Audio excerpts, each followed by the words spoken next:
It's 5 o'clock in Pirate Country, and it's time to get pumped up with the P-Man. Hit the door and hit the road. 94.3 The Game is going to get you home, and the P-Man's not holding back. Yes! Yes! Pirates win! Pirates win! Bring on the Patrick Johnson Show on 94.3 The Game. Holy mackerel! Oh, my goodness! The flagship station of the ECU Pirates. All right, hello again, everybody, and welcome in. It is the Patrick Johnson Show here on 94.3 The Game. 94.3thegame.com is where we're streaming live, and of course you can pick us up anywhere on your mobile device or tablet or iPad. The IBX Media app, it's free for download at Google Play in the App Store. Nice to have you along here today, and I wanted to tell you we're going to have an old friend on with us here today, Wags. I got Matlock on in the background. Do you see this, Pilk?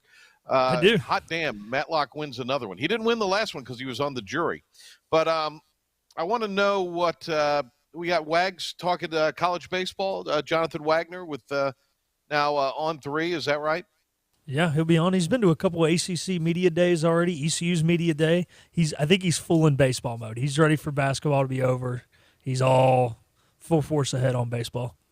Well, because we've got basketball tomorrow night, Pilk will be hosting the show tomorrow. It just didn't jive with my schedule and everything I've got to do tomorrow to do a show at any point during the day. So we're going to let Pilk handle everything tomorrow, which will be good. And he'll get you ready for ECU and South Florida. Talked with the South Florida folks today, and they're just doing a really fine job of running the offense right now and knocking down threes at a pretty good clip. So this will not be an easy test tomorrow for Mike Swartz's team against the Bulls of South Florida coming in. So a good crowd needs to come on out and support. I think we're going to do do we have tickets to give away, Pilk? Are we going to give away a pair or a family 4-pack coming up? I forgot to grab them. Let me go run and check. Okay. Well, it is a full baseball day. That's why he's the best in the game, folks. There, the producer, Philip the Ref Pilkington. And we're going to play some audio from the Pirate players from Media Day, the position players we've not gotten to yet.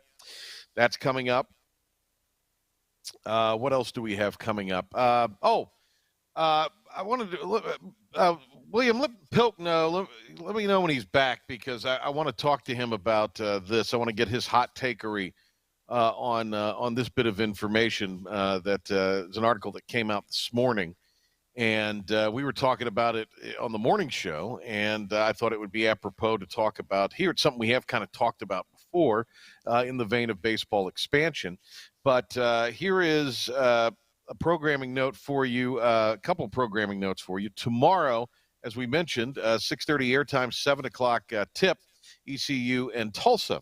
ECU and South Florida tomorrow will be playing one another. And then I thought it was this in this email, but it must be in another email. And Bobby Bip-Bop, I'll come back to that in a second. This is well, we've got Pirate basketball coming up on yes, here it is, on Thursday at 6. As it will be ECU women taking on Tulsa. We'll air that game for you here on 94.3 The Game. All right, Pilk, are you back? Have I tap danced enough? Yeah, I'm back. We have a family 4-pack of tickets. Excellent. All right. So, article coming out this morning. It is from the centersquare.com, which covers North Carolina, and it talks about the possibility of Major League Baseball expansion in North Carolina. Now, where do you think they're talking about that expansion happening, Philip, if you had to guess? When we're talking about Major League Baseball expansion in the state of North Carolina, where would you say? Based off previous things I've seen, I'd say the Triangle. Yep. Well, this is saying Raleigh. Not Charlotte, Raleigh. I'll read from the article that I believe Alan Wooten wrote. Alan, of course, for years was at the Reflector and does some writing now, and still is here in Greenville. We might need to get him on. Once independent of each other, groups that want to bring Major League Baseball to Raleigh are working in collaboration. MLB is yet to open up the process, but getting things in place ahead of the finalization of situations involving the Oakland A's and Tampa Rays. The commissioner's two timeline pieces is advantageous in what figures to be, I can read, a competitive process to land one of two openings that will give baseball 32 teams, so a two-team expansion. Tom Dundon is involved in this, as is Governor Cooper. Say what you want to say about Governor Cooper, but one thing we do know about the man, and that is... You're looking at a big sports fan right here. Indeed. I love sports. He does. And I didn't think there was a whole lot to this till I heard Dundon was involved. The article estimating the population of North Carolina at 10.8 million, so it's the ninth most populous state in the country. First seven have at least two major league teams. Georgia has one at number 8. Of course, that's the Braves. The state without a major pro franchise until the Hornets in 88, followed by the Panthers in 95, and the Canes in 98 is North Carolina. Hockey non-traditional in the South. Currently, the Canes are number 7 in attendance. Did you know that, Pilk? The Canes are number 7 in attendance in the NHL. Baseball is traditional, and the state's 10 teams in the minor leagues include 2 in AAA, 4 in High A, and 4 in Single A. In October, Dundon told the North Carolina Sports Network, "I will lead a group to put our best foot forward to get a Major League Baseball team in North Carolina. I know that I'm biased, but I think Raleigh's the best place in the country for a new MLB team. And when I say that, I think we have facts that back that up." Of course, Dundon bought the Hurricanes franchise in 2018. He's a billionaire in his own right. So Tom Dundon's the perfect person to kind of be the front person for this. Of course, we know the Rays have gotten their stadium situation straight in St. Petersburg. They're going to get a new dome stadium that is smaller and newer. You have the Oakland team moving the franchise to Las Vegas. So you have that. Nashville is the betting favorite in this. Charlotte is among the betting favorites, too. We've heard Portland over the years. We've heard Montreal here in recent years.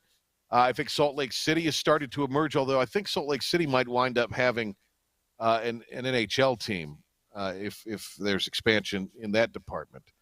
But I could see a baseball team winding up there. And now you have Raleigh kind of thrown into the mix. There was a little bit of talk of Orlando trying to lure Tampa to O-Town, but that really didn't get off the ground. It wasn't terribly serious. It was kind of a last-minute Hail Mary attempt. And Pat Williams, who's a great guy who brought the Magic to Orlando, kind of headed this effort down in Orlando to bring the Rays over to Orlando, and it just never really got off the ground. It was kind of a pipe dream at best. But, Pilk, what do you make of this?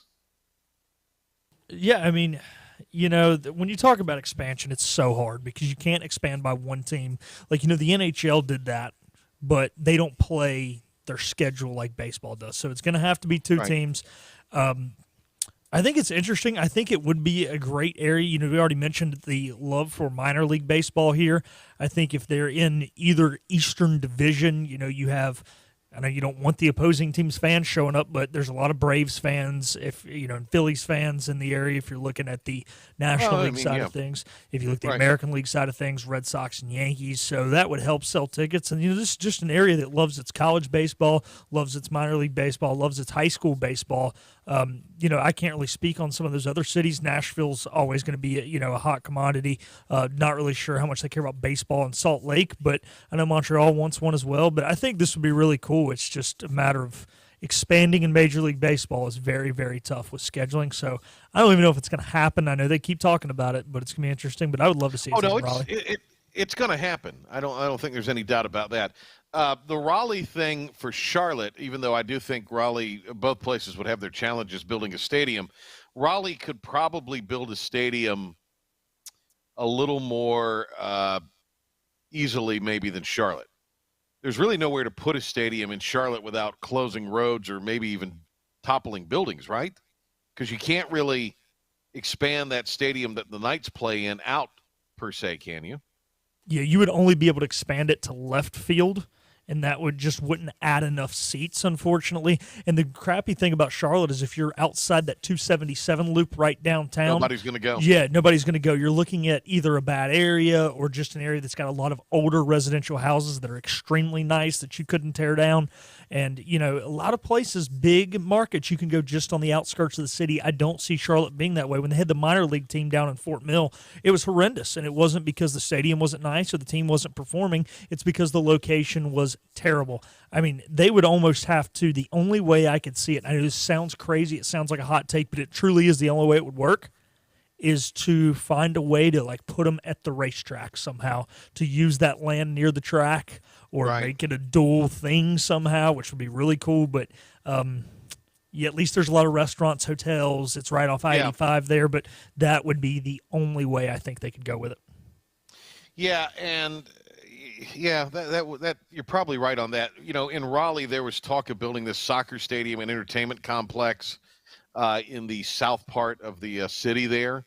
It kind of got nowhere. The gentrification folks came out. Of course, that whole area is kind of being changed as far as the demographics, that sort of South Raleigh area. But, if that gives you the downtown access, that gives you they have land to do it, where they've talked about building this stadium. I can't quote you chapter and verse, exact area, but I think you'd know what I was talking about if you're familiar with Raleigh. I think Henry said this morning something about RTP. I just can't see it succeeding necessarily at the level they would need it to at RTP unless – now, there are some efforts to kind of build a, more housing, trendy housing in that RTP area and mixed-use stuff. But to me, I think that this is the sort of thing where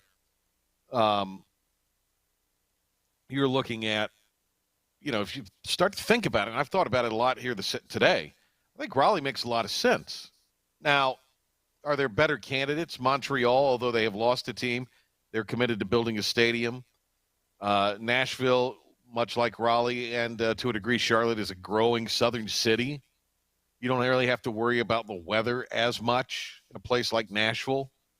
Portland has been mentioned. I don't know.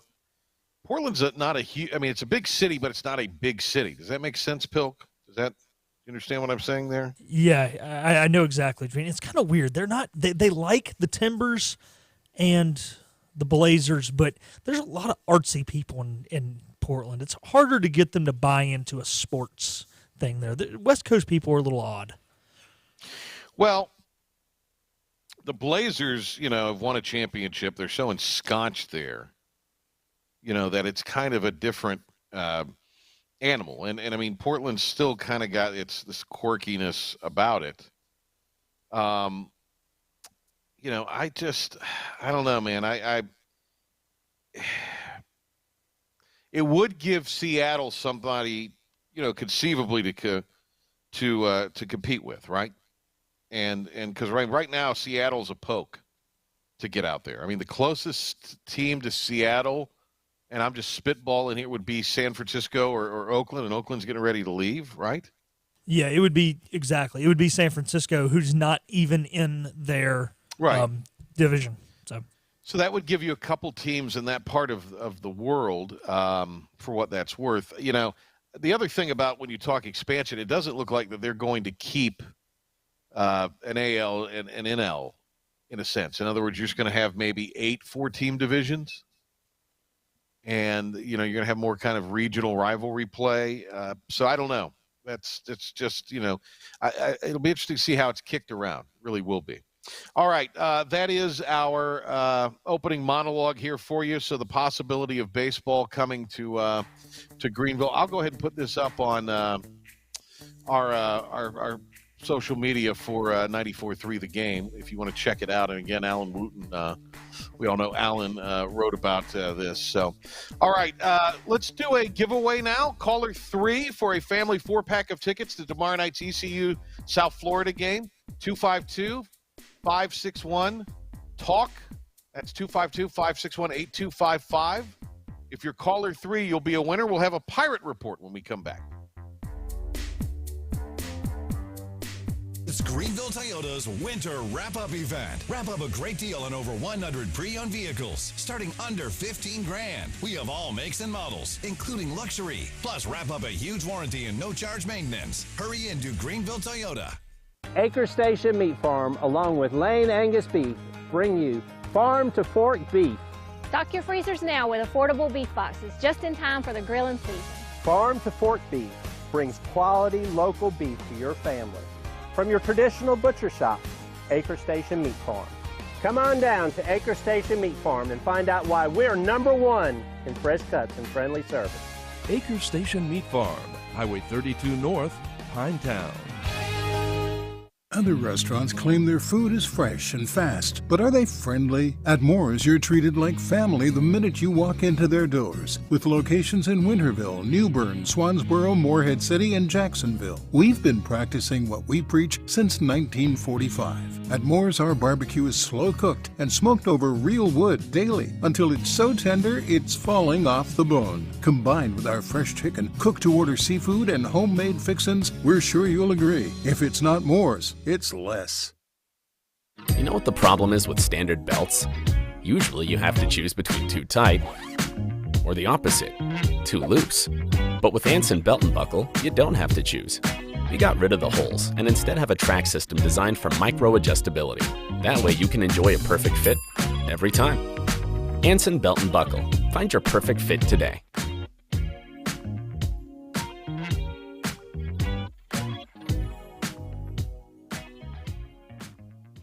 Hey, grab me one too.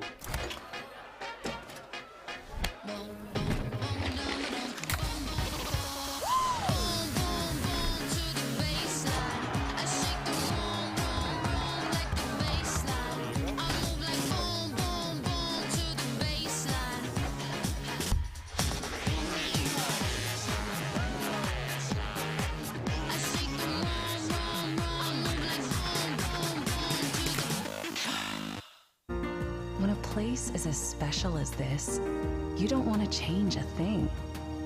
You simply want to enjoy it, just as it is. That was our inspiration behind Bow Coast West, our newest community in Beaufort, North Carolina.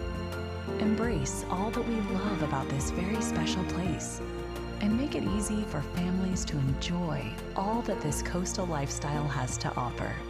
Be inspired. Bow Coast West.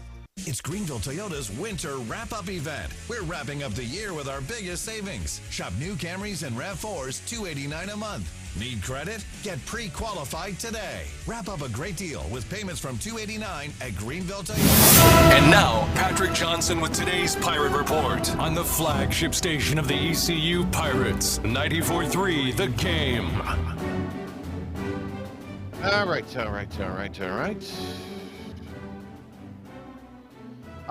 Pilk, did we get a winner? We did. Billy was our winner. All right, Billy, the big winner of the Family Four-Pack to tomorrow night's basketball game. We'll have it for you here on 94.3 The Game at 7 o'clock. So 6:30 will be the airtime, also on 107.9 WNCT. All right, some of the audio we didn't get to with the position players for ECU baseball. We're going to talk college baseball coming up with Jonathan Wagner of On3 Sports, ECU guy. So looking forward to catching up with him. Let's hear from Jacob Starling when asked about how he prepares for late game moments. He had a couple of late game heroics last season. You know, we prepare for those moments. You know, we take a lot of time off the field to get your mind ready for it so you're not sped up in those moments. So, you know, I got to credit all the work we do off the field. And more from Jacob Starling on the infield practice with Coach Palumbo. Yeah, they're not easy, you know. It's typically about 30 minutes of rapid ground ball work. So, you know, you got to make sure your body's prepared and, you know, you have the focus to take each rep with full intent. And, you know, that's how I've improved as an infielder. All right, and he talked about the importance of taking care of your body over the break. It's extremely important. I think this group's done a great job of taking care of their business over break. Everybody came back in shape, stronger, faster. So, you know, it just goes to show the maturity of this team. And one more from Jacob Starling talking about how Greenville is a special place to play baseball. Crazy. Coming from Orlando, Florida, I knew nothing about Greenville, East Carolina baseball. So, I was pretty surprised when I got here just to see the fan base. And, we're selling out games on a Tuesday when it's 40 degrees outside. So, it's a special place. All right. And now for JJC, we'll hear from him. He talks about this Jenkins Coward coming back from his injury that he suffered last year when he had the foul ball off a strategically placed area. Pretty painful, but, the impact was kind of just longer lasting than I wanted it to be. I kind of, I played through some soreness for sure, but once I came back here in the summer, put a lot of weight back on, got healthy, and now I'm feeling better than ever. All right, more from Jacob Jenkins Coward on the new hitting coach. Yeah, Henry's been a great help to me and all the hitters. He came in and really, nothing we talked about before, nothing's really wrong with my swing, but we wanted to fine-tune some things. We wanted to work on the approach because I swing a lot. I'm a free swinger, so to really fine-tune the approach to middle of the field, middle of the way, and stuff like that. But he's really helped me with the mental side of hitting just as much as the physical. All right, and JJC knows he can't listen to all the preseason hype.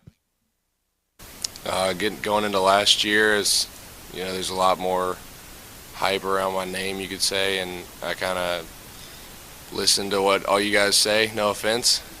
But people were telling me how good I was, and I kind of just let off the gas a little bit.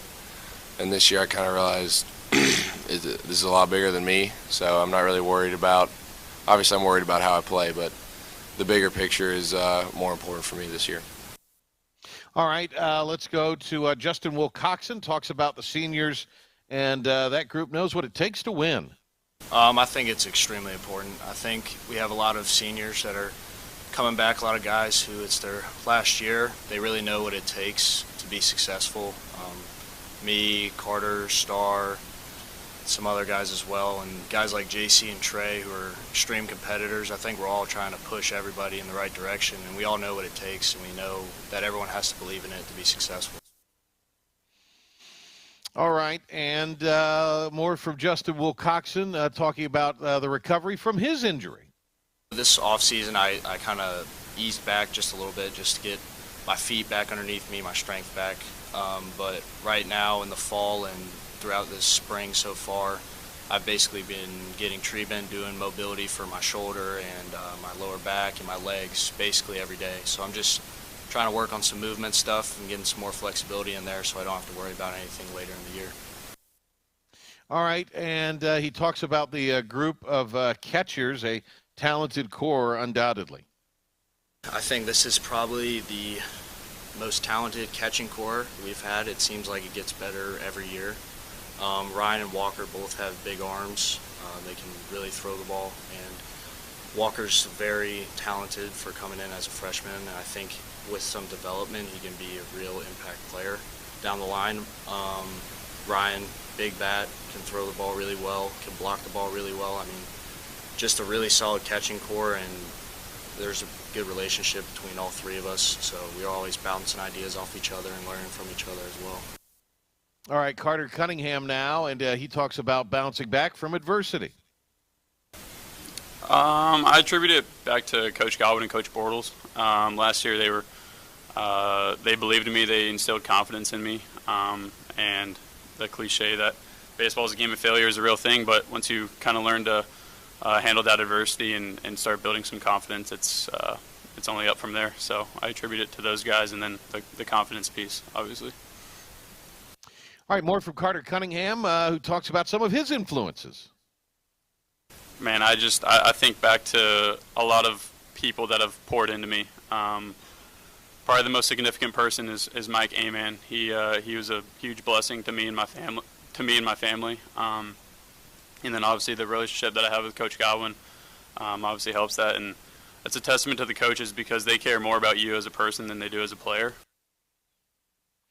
And he talks about the in-state competition with the likes of Duke and North Carolina and NC State, all top 25 teams. You have Campbell as well. Wilmington's a top team and a team that can compete to go to the NCAAs every year. So Carter Cunningham on that.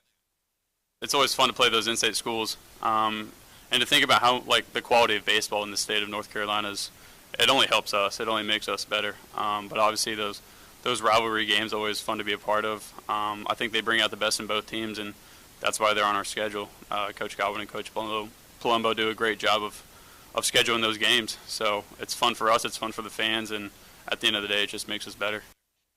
All right, and then putting the team in the best possible position to succeed. Carter Cunningham on that. I think myself as more of a leader on the team, and my job is really just to ensure that we show up to practice every day and get better. I think I can obviously do a better job of that, but my role in the team now is just to ensure that the guys are ready to go. And for my personal role, I'll do whatever it takes to help the team win. If it's first base, it's first base. If it's left field, it's left field. It doesn't matter to me. But my job as a player and as a leader right now is just to ensure that the guys are ready to go, because we still got 3 weeks till the season starts, and we still got plenty of work left to do. All right, very good stuff there. Pilk, we've got Pirate Baseball coming up in a little over 2 weeks. It'll be on the second weekend of February, and Ryder will be the opponent. So looking forward to that very much. Pilk, have we gotten through everything that we had for Media Day? Is there anything else that we need to look at pulling in? No, I think we've done about it all. We've gone through the hitters, the pitchers, the coaches. Okay. All right. We've used it. All right. Very good. Let's grab a timeout. But first, Philip the Ref Pilkington with a 94.3 The Game Sports Flash update and Pirate Report. And then we'll get Jonathan Wagner. Is he doing video with us, Pilk, or are we doing phone with him? There he is. He's on video. Oh, is he? Yeah. Wave to the people, Wags. Wags. There he is. All right. Look at him. Feast your eyes, ladies. All right, Jonathan Wagner, when we come back talking college baseball, right after this on the Patrick Johnson Show. But first, here's Philip. Thanks, P-Man. The Pirate basketball team will try and make it 3 in a row tomorrow. They've had a few close, gutsy wins here the last 2 times out. Coach Schwartz said it's important to get off your feet even after a win when the games have been as tight as they've been. It's funny you say that, win or lose, sometimes the energy and just obviously all the emotion that goes into any game, regardless home or away. But yeah, much better in terms of if you're laying in bed or you're sitting there watching tape or you're having a hard time getting some rest, it's much better knowing that it was coming off of a win. The Pirates will be back in action tomorrow at 7 o'clock when they host the South Florida Bulls. You can hear the network coverage beginning right here on 94.3 The Game at 6:30. The Carolina Panthers have hired their new offensive coordinator, 32-year-old Brady Idzik, who was most recently the Bucs wide receivers coach, is expected to be the new OC. However, he is not expected to call plays. The Steelers have also landed their new offense coordinators. They hired former Falcons head coach Arthur Smith. Speaking of offensive coordinators, Ben Johnson has announced that he will return as the Lions OC. He was rated as one of the top head coaching prospects entering the offseason. Washington and Seattle are still without openings. However, the Commanders did interview Cowboys defensive coordinator Dan Quinn earlier today. He also was a former Atlanta Falcons head coach. Pirate diver Frenda Zunga Guzman was named the conference's Diver of the Week. And former Pirate quarterback Gardner Minshew has been named to the 2024 Pro Bowl roster as a replacement. That'll do it for your 94.3 Game Sports Flash update and Pirate Report. We will be back with Jonathan Wagner on the other side of this timeout. Hi, I'm D.R. Alligood. And I'm his daughter, Jessica. For 11 years, we have built quality driveways and parking lots for both your residential and commercial needs. We also offer free on-site quotes to have your custom driveways built the way you want. 252-946-1227.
is about you, your family, and the health of all who live in Eastern North Carolina.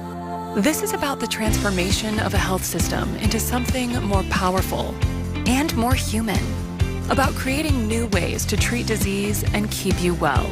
This is about ECU Health, which is to say, it's really all about you.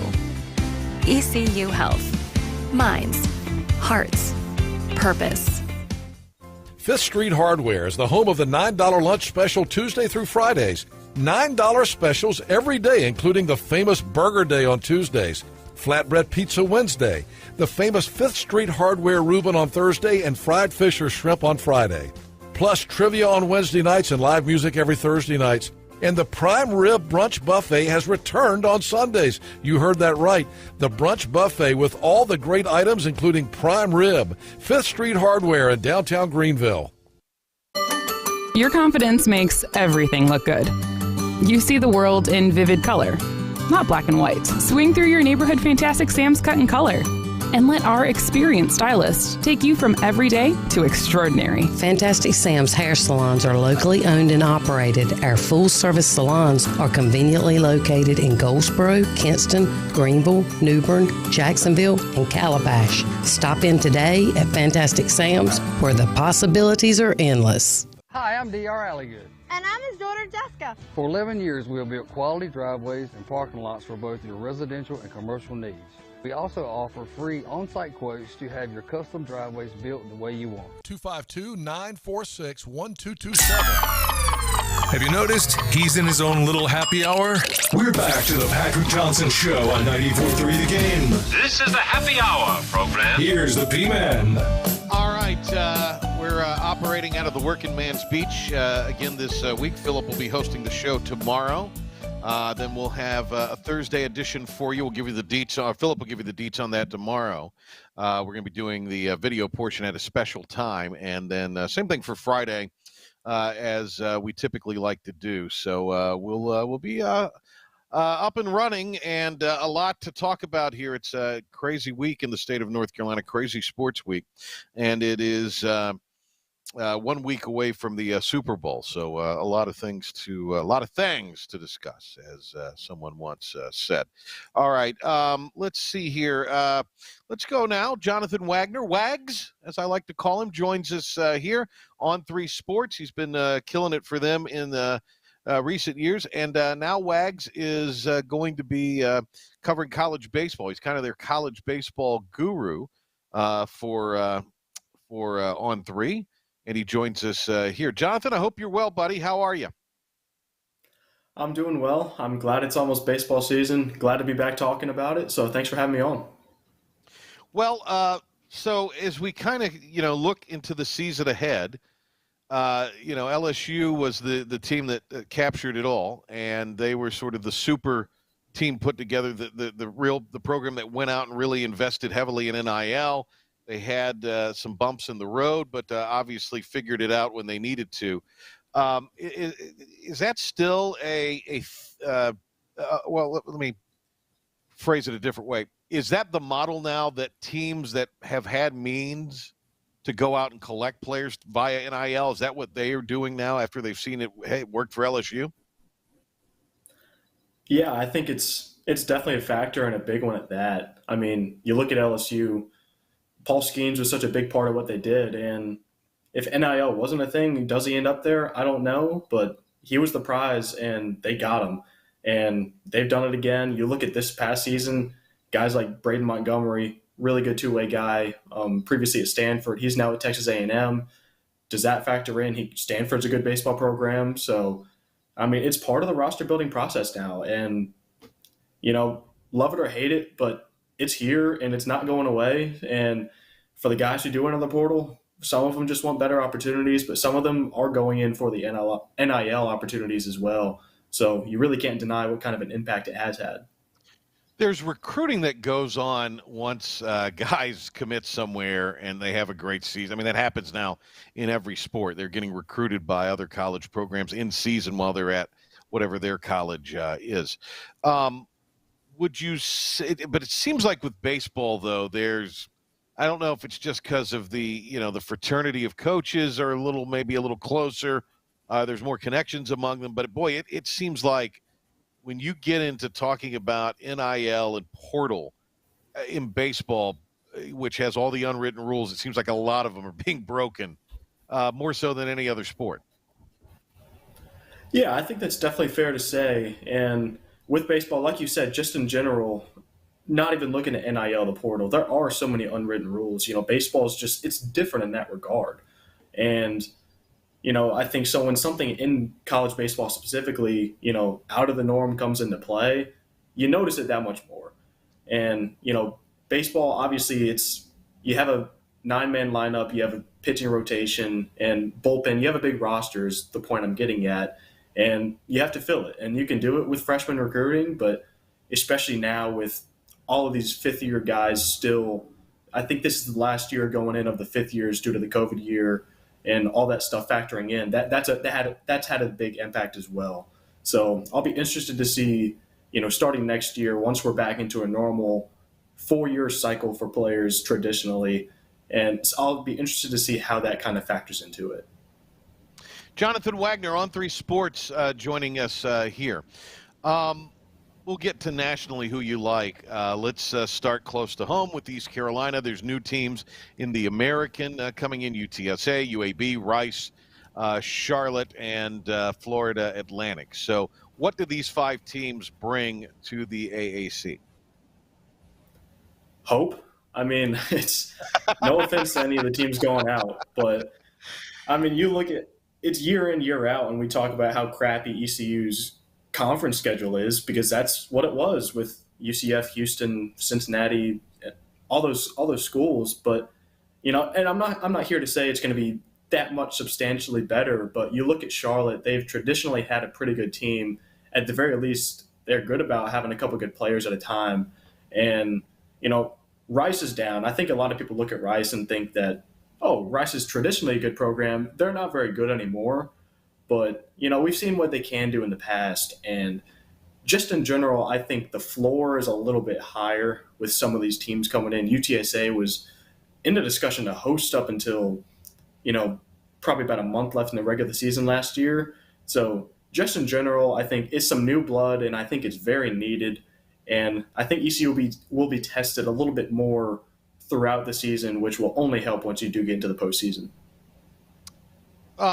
You have ECU, obviously. Anybody else that is back that you think will have be an improved team? I mean, Tulane, had the coaching change. Memphis was a bit of a surprise, but then they had their coach move on. Wichita State, it's been kind of a little bit of some uncertainty with the coaching changes that's gone on out there. So how do you see ultimately the conference shaking out? Is it still ECU and everybody else, or is there's somebody either out of this new group or the old group that can maybe challenge the Pirates? Yeah, I think it's pretty easily ECU at 1, and I say that unbiased. That's a fact. And behind them, I think Charlotte could play in, but they lost a couple pieces too. But they're still a good program. UTSA could fight up there, but I mean, I look at someone like South Florida, and I don't think they have the pitching to challenge ECU at the top.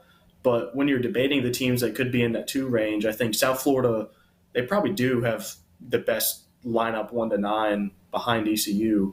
And I haven't had time to go through every single team quite yet, but USF had a lot of guys on the all-conference team preseason. So, and we've seen what they can do when they get hot. So USF is a team that I'm looking at, but I think Charlotte and UTSA are going to be right there as well. And Memphis could challenge for number 2 as well. All right, let's talk about this Pirate team. We know who the 1 and the 2 are going to be rotation-wise. There's a bunch of guys that are vying for that 3rd weekend spot and even the midweek spot. So do you think that there's truly an abundance there, or is it like the deal in football? Well, if you have 2 quarterbacks, you don't have a quarterback. Where if you have 5 or 6 guys, you maybe don't have that definitive starter. Or do you think there's enough wiggle room with the talent on the roster and the pitching depth in the pen to kind of massage that and figure out whose role that's going to be? Yeah, I'm very high on this pitching staff. And, we know what Trey Savage is capable of, and he'll probably pitch Friday nights. And Zach Root, we saw glimpses as a freshman. So I think with him, I want to see it still before I go out and say that I'm 100% comfortable in this pitching staff. But if Zach Root becomes what we all expect him to on Saturdays or Fridays, whichever one he ends up at, then you're in good shape no matter what. But I think in past years we've heard, this might be the deepest pitching staff ECU has ever had. But when I look at this year's team, I think this is the most experienced and deep group of maybe new guys coming in. You have Chris Kaler. We saw him George Washington last year. You have Jay Connor. I think he was a little bit better out of the bullpen last year, but he's definitely an option to start. And Wyatt Lunsford Shankman, he added a couple pitches. He's a guy personally, I would probably have him in the bullpen. But if he's starting and he has a couple new pitches, and man, he could be good too. And, whether freshman Ethan Norby, he might get some midweek looks. And there's so many guys. There's really, and I know I'm missing a couple here, but there's so many. Do you think Kaler, that makes the most sense for him to maybe be given the ball in that role? I mean, obviously he's got to perform and he's got to prove he could do it. But I mean, just based on track record, he's a guy that's used to starting. He tied the Pirates up in knots last year in his start against them in Greenville. So, I mean, he's obviously a very capable guy. A lot less pressure on him if he dropped back to a 3 than being the guy that's going to trot out there on Friday night. So, to me, he seems like the one that would make the most sense in that role.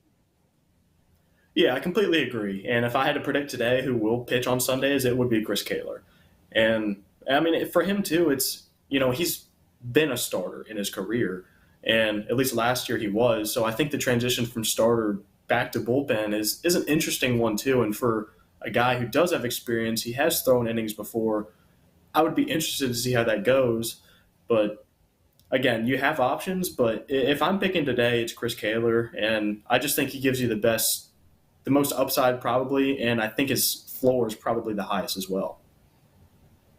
We're talking to Jonathan Wagner with On 3. There are questions with this ECU team. I don't, there's no bones about that. You have the corners, and there's some depth in the outfield. Let's just say. So ultimately, do you think offensively this team will be scary?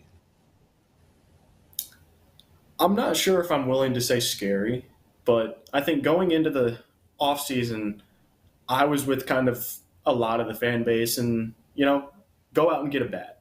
And, they got Chaz Myers, who I think a Pacific transfer, and he could play third base, could play first base, will probably DH. He's a power righty bat, and a righty bat, that's what you need. But, that wasn't quite what I think everyone was hoping for, and it was pretty quiet outside of that. But, in the end, I trust Cliff Godwin to develop batters. And when I look at this lineup, I think, maybe last year you had your starting 9 and then you had maybe 3 guys on the bench that maybe you trusted to come in.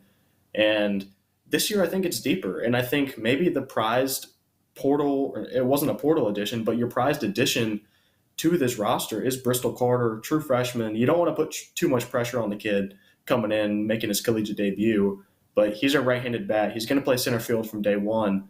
And, I think he's good enough to lead off from day one. So scary, I would say no, but do they have potential if everything comes together? Absolutely.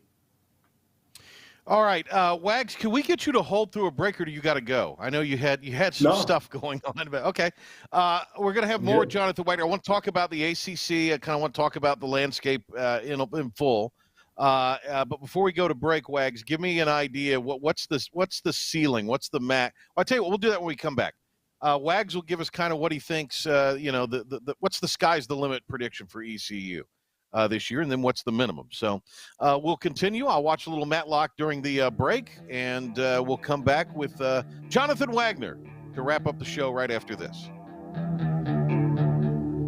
Air Service is back at Pitt Greenville Airport, offering safe, clean facilities and flights from American Airlines. That means the short commute, quicker lines, and better prices that get you where you're going fast and easy. See it for yourself. There's great things inside at Pitt Greenville Airport. Storm season is approaching. North Carolina weather can damage your roof, and before long, a small leak can turn into a big problem. Your home is one of your biggest investments, so protect it with Wells Home Improvements. We work with all insurance companies for a hassle-free roof installation experience.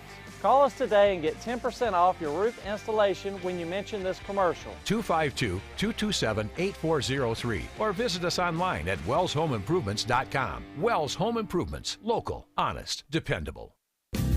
Big tax credits are back. Get a 30% tax credit, up to $2,000 off your new Mitsubishi electric heat pump install. Let Comfort Master help you take advantage of the tax credits with a qualifying Mitsubishi electric ducted heat pump or non-ducted Mitsubishi electric mini splits. Mitsubishi electric mini splits are ideal for bonus rooms, garages, or sunrooms. If you need a new HVAC unit, call Comfort Master today. Call Comfort Master.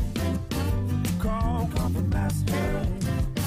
Other restaurants claim their food is fresh and fast, but are they friendly? At Moore's, you're treated like family the minute you walk into their doors. With locations in Winterville, New Bern, Swansboro, Morehead City, and Jacksonville. We've been practicing what we preach since 1945. At Moore's, our barbecue is slow cooked and smoked over real wood daily until it's so tender it's falling off the bone. Combined with our fresh chicken, cooked-to-order seafood, and homemade fixins, we're sure you'll agree. If it's not Moore's, it's less. When a place is as special as this, you don't want to change a thing. You simply want to enjoy it, just as it is.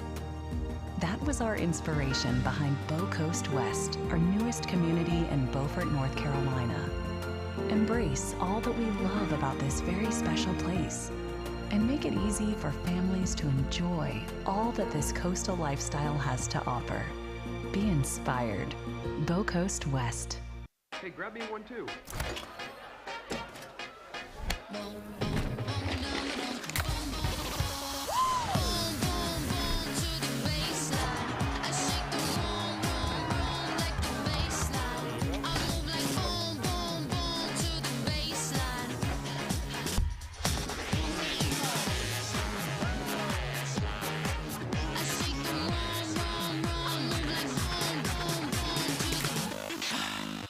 Air Service is back at Pitt Greenville Airport, offering safe, clean facilities and flights from American Airlines. That means the short commute, quicker lines, and better prices that get you where you're going fast and easy. See it for yourself. There's great things inside at Pitt Greenville Airport.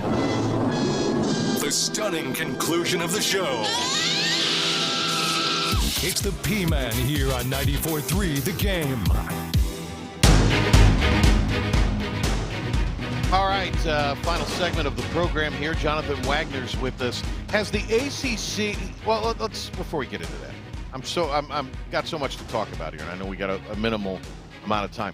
Wags, how about what's the Pirate ceiling this year? I mean, is Omaha with a group that does have some offensive questions, that there are some roles not yet clearly defined with the pitching staff, a lot of talent, veteran coaching staff, great coaching staff, but is Omaha, while it's on the set of goals and you never know what can happen, is it a tad ambitious, or do you think that this team has real designs on legitimately getting there?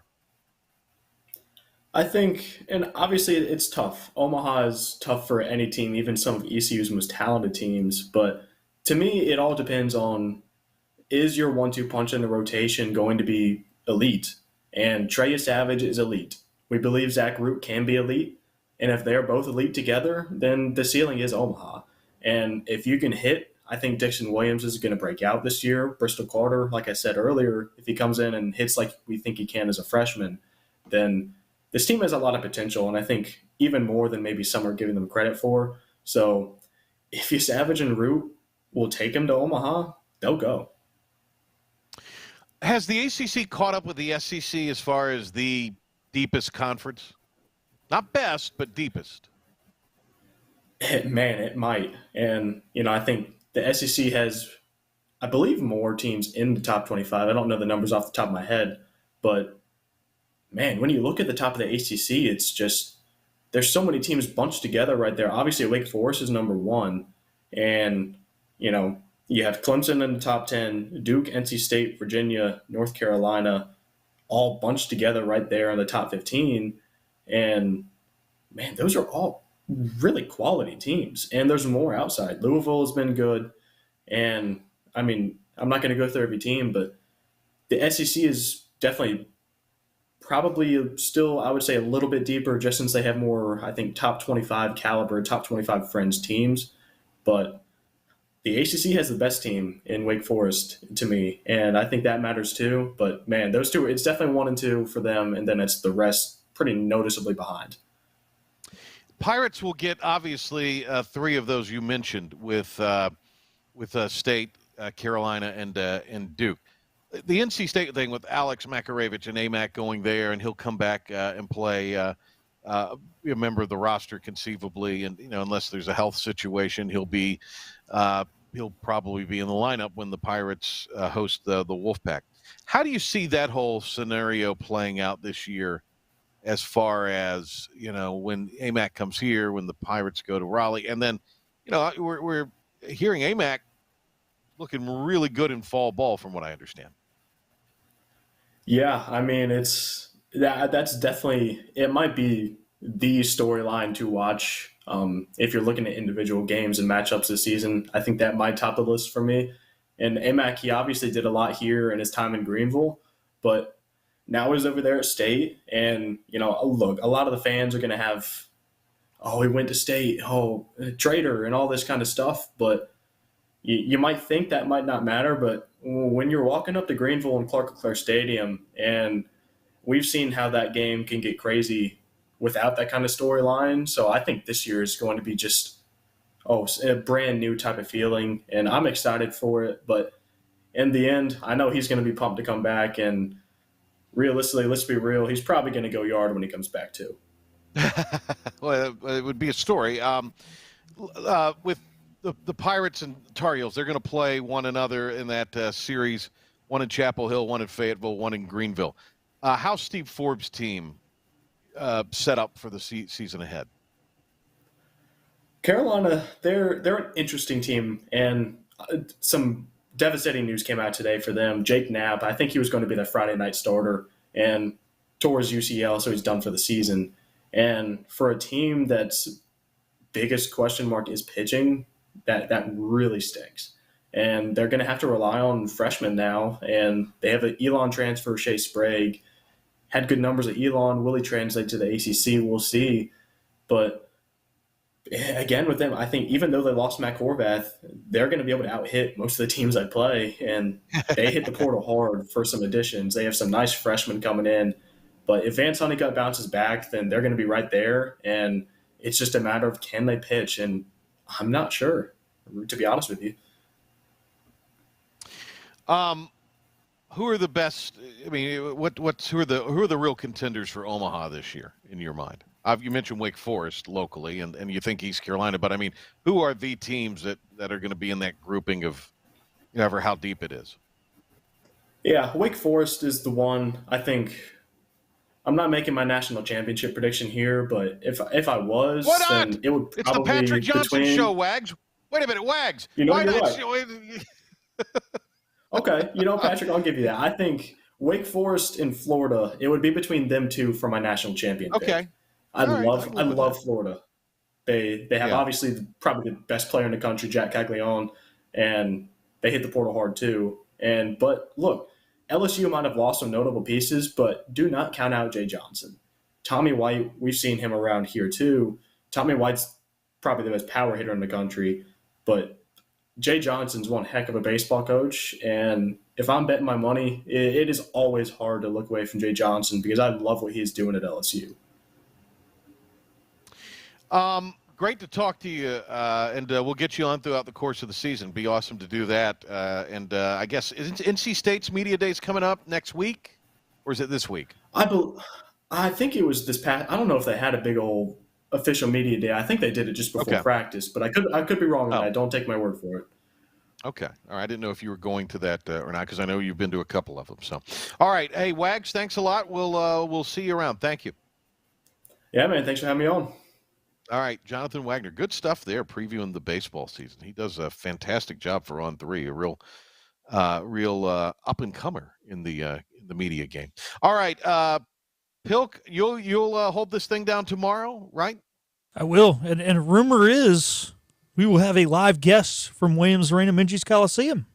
Is that true? All right. Well, we'll see. If not, We'll I'll see. pass the phone to somebody else. All righty. I'm pulling the Henry Hinton. I'm calling my own show. Or the show's calling me. All right. That'll be tomorrow, 5 o'clock. Pilk will be here. Thanks to Jonathan Wagner for being with us here today. Back in the morning on Talk of the Town on Talk 103.7 and 96.3. And back here with Philip Pilkington at 5 o'clock on the IBX Media app at 94.3, the Game with the PJ show tomorrow.